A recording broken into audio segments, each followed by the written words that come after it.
Irbuun seena qabsoo bilisummaa Oromoo milkeessuuf gaaddisa marii dhalootaa jalatti waraana bilisummaa Oromoo tumsuuf dirqama Oromummaa kootii namba yoo waadaa kanarraa maqe lafeen jaallan qabsoo sabaaf kufanii na haa waraantu.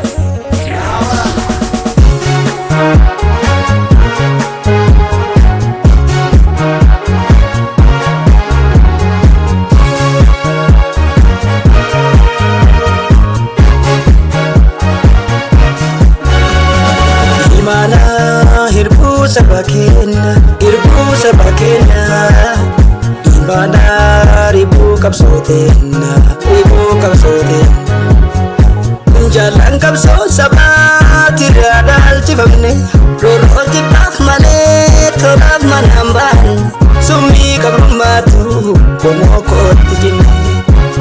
jireni hadai jiran hirarfame karoni jajame jamanan gefame karoni jajame jamanan gefame harkota kabrumma jalatu kamahu siachi kahera gantun hirarfame jalan kapsotana abdi kantarani lafeti jabani lubus gomajani lafeti jabani lubus gomajani kalmanga yofkane nutis kayosani amna bane jira waboko wajini amna bane jira waboko wajini falma murte fani jajabe walini bekum sabinaki umna hotati tumuri gabrumma imana gotati ijara mukofa iren oromoti ijara mukofa iren oromoti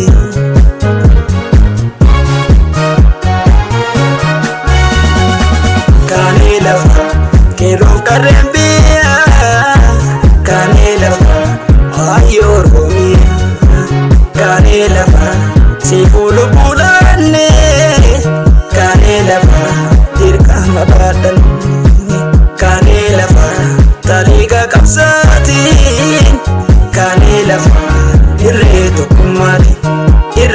kumari kanela nutil maloromo abina romoti nutil maloromo talorni kubeti lubu kalila chuf wala sigalet lubu kalila chuf wala sigaleti